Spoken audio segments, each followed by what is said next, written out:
మొక్కుట, క్రీస్తుని కొనియాడుట అని దాని యొక్క అర్థం. కాబట్టి ఈ క్రిస్మస్ అంటే లోకమంతా ప్రభు యేసు క్రీస్తుని కొనియాడుతూ ఉంది, లోకమంతా యేసు క్రీస్తుని మొక్కుతా ఉంది, లోకమంతా యేసు క్రీస్తుని మరి ఆరాధిస్తూ పూజిస్తూ అందులో ఎంతో ఆనందంలో సంతోషంలో మునిగిపోతా ఉంది. ఈ సంఘటన ఇప్పుడు జరిగింది కాదు, కానీ 2024 సంవత్సరాల క్రితము బెత్లెహేము గ్రామంలో ఈ యొక్క గొప్ప ఆరాధన జరిగింది అనమాట అండి.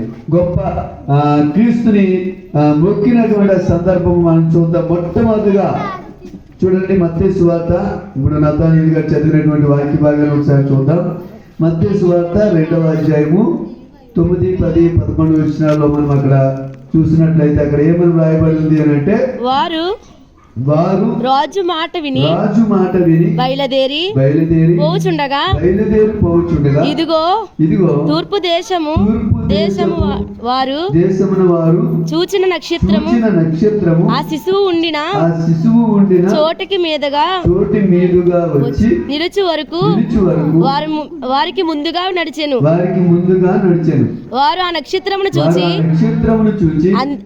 అత్యానందభరితులై ఇంటిలోనికి వచ్చి తల్లి అయిన మరియను ఆ శిశువును చూచి సాగిలపడి ఆయనను పూజించి తమ పెట్టెలను విప్పి బంగారమును సాంబ్రాణిని గోలమును కానుకలుగా ఆయనకు సమర్పించిరి.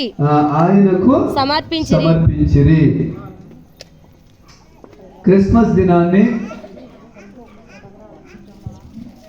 ఆకాశంలో ఒక గొప్ప తార వెలిసింది, ఒక గొప్ప నక్షత్రము వెలిసింది అనమాట. ఈ యొక్క నక్షత్రము జ్ఞానులకు దారి చూపించింది, తూర్పు దేశంలో ఉన్నటువంటి జ్ఞానులకు దారి చూపించింది అనమాట. యేసుక్రీస్తు ఎక్కడ పుట్టారు, ఎక్కడ ఉన్నారు అనేటువంటి విషయాన్ని తెలుసుకోవడానికి ఎవరు కూడా జ్ఞానులకి దారి చూపించలేదు. ఎవరు చూపించారు అనంటే, నక్షత్రం ఆకాశంలో ప్రకాశించినటువంటి ఆ నక్షత్రము అది యేసుక్రీస్తు ఎక్కడైతే జన్మించారో ఆ స్థలములో అక్కడ ఉండి ఆయనను పూజించాలి, ఆయనను చూడాలి, ఆయనను మొక్కాలి అనుకునేటువంటి జ్ఞానులకు అది మార్గము వారికి చూపించింది అనమాట. ఆ యొక్క విషయము లేకపోతే యొక్క సందర్భము ఇక్కడ మనము చదువుకున్నాం. అయితే ఇక్కడ మనము గమనించి చూసినట్లయితే 10వ వచనంలో వారు ఆ నక్షత్రమును చూచి అత్యానందభరితులై ఇంటిలోనికి వచ్చి తల్లి అయిన మరియను ఆ శిశువును చూచి సాగిలపడి ఆయనను పూజించి తమ పెట్టెలను విప్పి. ఇక్కడ ఏం చేశారు? మొట్టమొదటిగా క్రిస్మస్ ఆరాధన జరుగుతూ ఉంది. ఇక్కడ ఈ భూ ప్రపంచం మీద మొట్టమొదటి క్రిస్మస్ ఆరాధన అనమాట.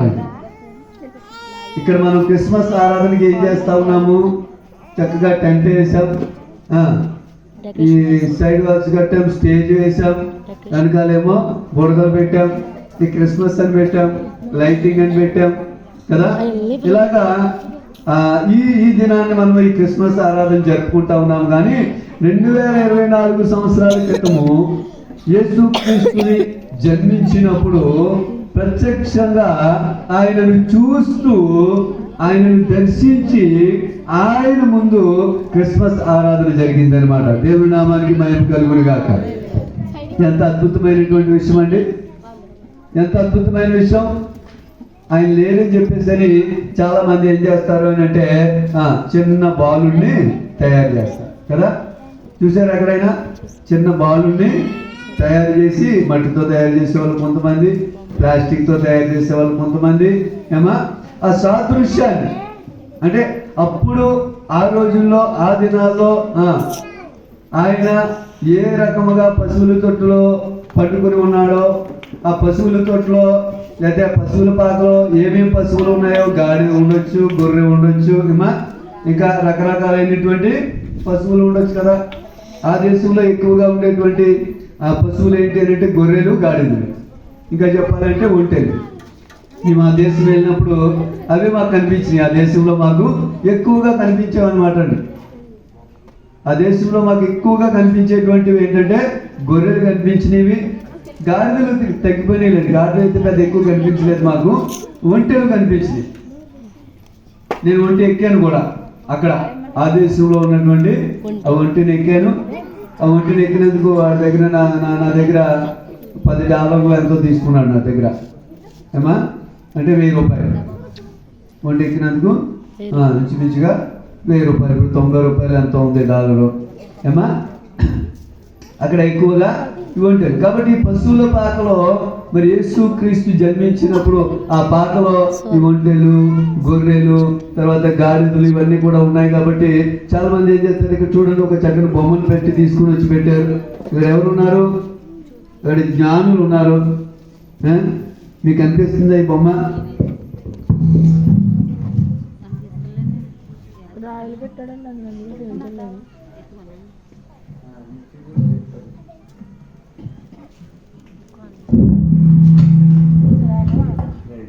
కనిపిస్తుందా ఈ బొమ్మలో మీకు? జ్ఞానులు ఉన్నారు ఏమా ఇక్కడ. తర్వాత తల్లిదండ్రులు ఉన్నారు, యోసేపు, మరియా. ఈ విడివిడిగా వస్తే బాబు ఈ ఫోటోలన్నీ కలిపి ఉన్నాయి.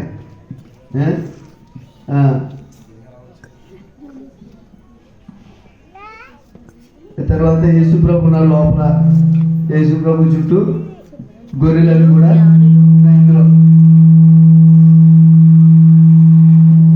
ఇలాగా ఒక పాకలో ఆయన జన్మించి ఉంటాడని చెప్పేసి అని ఊహించి మనం చూడలేదు కాబట్టి వాళ్ళు ఇలా చక్కగా ఫోటోని చేశారు. కొంతమంది అయితే పోయిన సంవత్సరం అయితే జస్వంత్ మంచిగా తయారు చేశాడు, ఇక్కడ పశువుల పాకని తయారు చేసి ఇప్పుడు బిజీ అయిపోయాడు.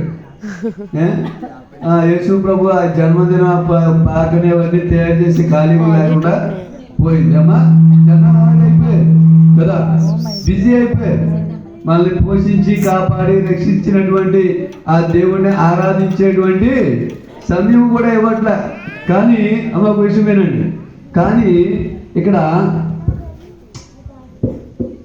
తూర్పు దేశము నుండి అంటే దేశము కానీ దేశము నుండి, ప్రాంతము కానీ ప్రాంతం నుండి, తర్వాత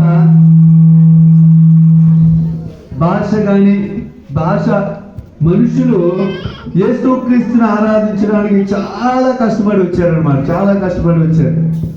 ఆయనకి అంత గౌరవం ఇచ్చి, ఆయనకి అంత విలువ ఇచ్చి. ఎందుకంటే ఆయన చరిత్ర పురుషుడు కనుక, చరిత్రకి ఆయన ఒక గుర్తు. చరిత్ర విభజించడానికి ఆయన ఒక గుర్తుగా యేసుక్రీస్తు ఈ లోకంలో జన్మించినటువంటి గొప్ప వ్యక్తి. ఆయనను ఆరాధించినటువంటి మొట్టమొదటి క్రిస్మస్ ఆ దినాల్లో 2024 సంవత్సరాల క్రితము బెత్లెహేము గ్రామంలో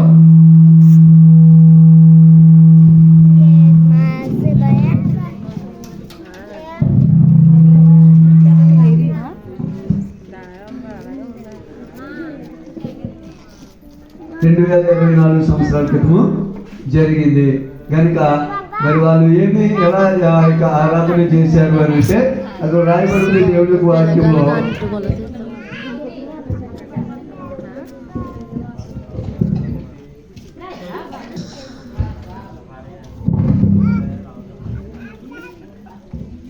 చూడండి ఎలా ఆరాధన చేశారట. వారు ఆ నక్షత్రం చూచి అత్యానందభరితులైపోయారు. ఆ నక్షత్రాన్ని చూచి అంటే ఆ నక్షత్రం చూడగానే వాళ్ళకి ఏమేమి అర్థమైంది అంటే ఇక్కడే యేసు ప్రభు ఉన్నాడు, ఇక్కడే యేసు ప్రభు జన్మించాడు. యేసు ప్రభువుని చాలా కష్టపడి వెతికి చాలా రోజులు శ్రమపడి కనుగొన్నామని వారు చాలా అత్యానందభరితులైపోయారు అన్నమాట. చాలా అత్యానందభరితులైపోయారు. కనుక అలా అత్యానందభరితులై ఇంటిలోనికి వెళ్ళి ఎవరిని చూశారు? చూశారు, మరియని చూశారు, ఆ శిశువుని అలాగే తండ్రిని చూశారు. చూసిన తర్వాత అప్పుడు శిశువుని కూడా చూశారు. వాళ్ళంతా కష్టపడి వచ్చింది ఎందుకంటే ఆ శిశువుని చూడటానికే. వాళ్ళంతా శ్రమపడి వచ్చింది ఎందుకంటే ఆ శిశువుని చూడటానికే. యేసు క్రీస్తుని నీవు చూసినట్లయితే నీ జీవితము ఇక ధన్యమైపోతుంది అన్నమాట. దేవుడి నామానికి మహిమ కలుగును గాక. అందుకని వారు ఏం చేశారు అంటే యేసు క్రీస్తును చూచి ఆయనను పూజించాడు. ఆయన ఏం చేశాడు? పూజించాడు అన్నమాట. క్రిస్మస్ అంటే పూజించడం. క్రీస్తుని పూజించడం అన్నమాట. క్రిస్మస్ అంటే క్రీస్తుని పూజించడం. వాళ్ళు ఎలా పూజించారు అని అంటే అక్కడ రాయబడి ఉంది. ఏం చేశారంటే వారి పెట్టెలు విప్పి బంగారము, సాంబ్రాణి, బోళము, కానుకలు ఆయనకు సమర్పించింది. కానుకలు ఆయనకు సమర్పించారు అన్నమాట. పూజ అనేటువంటిది లేకపోతే మొక్కడం అనేటువంటిది అర్పించి చేసేటువంటి పని. కానీ ఇప్పుడైతే మనలను ఆ దేవాతి దేవుడు అయినటువంటి యేసుక్రీస్తు ఏ కానుకలు మనల్ని అడగట్లేదు, కానీ మన హృదయాన్నే కానుక దేవుడు అడుగుతా ఉన్నాడు. అది నిజమైనటువంటి క్రిస్మస్. దేవుడి నామానికి మహిమ కలుగును గాక. ఇప్పుడు మనం ఎలా ఆరాధన చేయాలి? బంగారం మనం తేలేము ఏమా, బోళము, సాంబ్రాణి ఇవన్నీ తేవాలంటే చాలా కష్టం. కానీ ఎలా ఆయన మనం ఆరాధించాలని కోరుకుంటున్నాడంటే మన హృదయం ఇచ్చి ఆయనను ఆరాధించడమే క్రిస్మస్ అన్నమాట.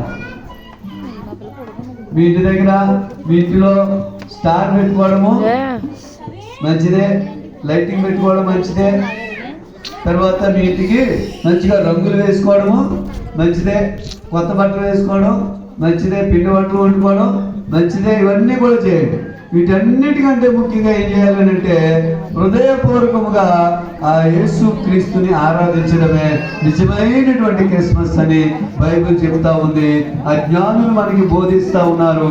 ఎంత కష్టపడి యేసు క్రీస్తుని చూసి అత్యానందభరితులయ్యారు కదా. క్రిస్మస్ అంటే ఆనందం కూడా.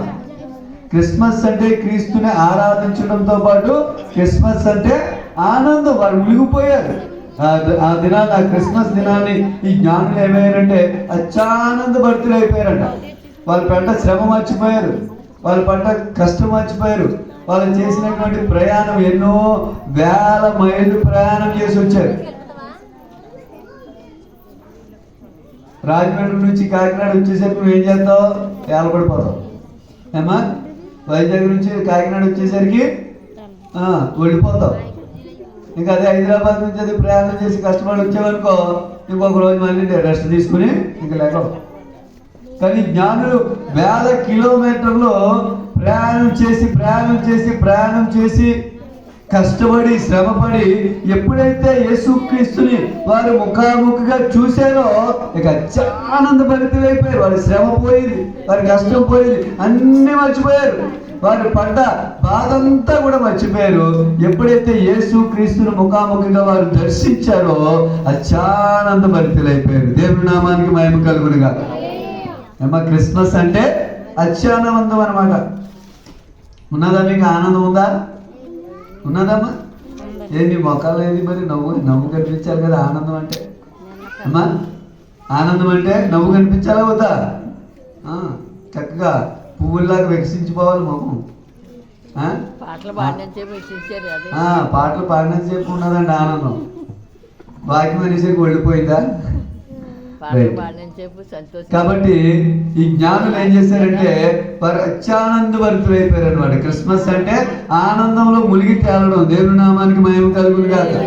క్రిస్మస్ అంటే బాగా సంతోషించడం. ఆ జ్ఞానులు చాలా ఆనందంలో మునిగిపోయినట్టుగా దేవుని యొక్క వాక్యము తెలియజేస్తూ ఉంది. కాబట్టి క్రిస్మస్ అంటే మొట్టమొదటిగా మనం తెలుసుకోవాల్సినటువంటి విషయం ఏంటంటే ఆయనను మొక్కాలి, ఆయనను ఆరాధించాలి, ఆయనను పూజించాలి.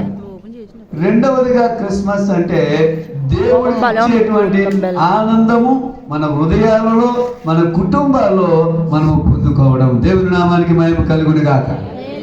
ఈ క్రిస్మస్ అనేటువంటిది ఈ రెండు విషయాల మీద కూడా ఆధారపడి ఉంది. లేకపోతే ఈ రెండు విషయాలు కూడా ఆ మొట్టమొదటి క్రిస్మస్ లో 2000 సంవత్సరాల క్రితం జ్ఞానులు జరిగించినటువంటి ఆ క్రిస్మస్ ఆరాధనలో జరిగినటువంటి సంఘటనలు ఏంటంటే, ఒకటి క్రీస్తుని మొక్కారు, ఆరాధించారు, ఆయనను పూజించారు. రెండవది ఏం చేశారంటే అత్యానంద భరితులయ్యారు అనమాట. ఆయనను ఆరాధించడం ఆనందం ఉంది, ఆయనను గణపరచడంలో ఆనందం ఉంది, ఆయనను తలుచుకోవడంలో ఆనందం ఉంది, ఆయనను చూడడంలో ఆనందం ఉంది. మనకు, మన బిడ్డలకు, మన కుటుంబాలకు ఆ ఆనందము దేవుడు ఎల్లప్పుడూ ఉంచాలని మనం కోరుకుందాము. దేవుడి కొన్ని మాటల్ని మన వేడుకల్లో దీవించి ఆశీర్వదించును గాక.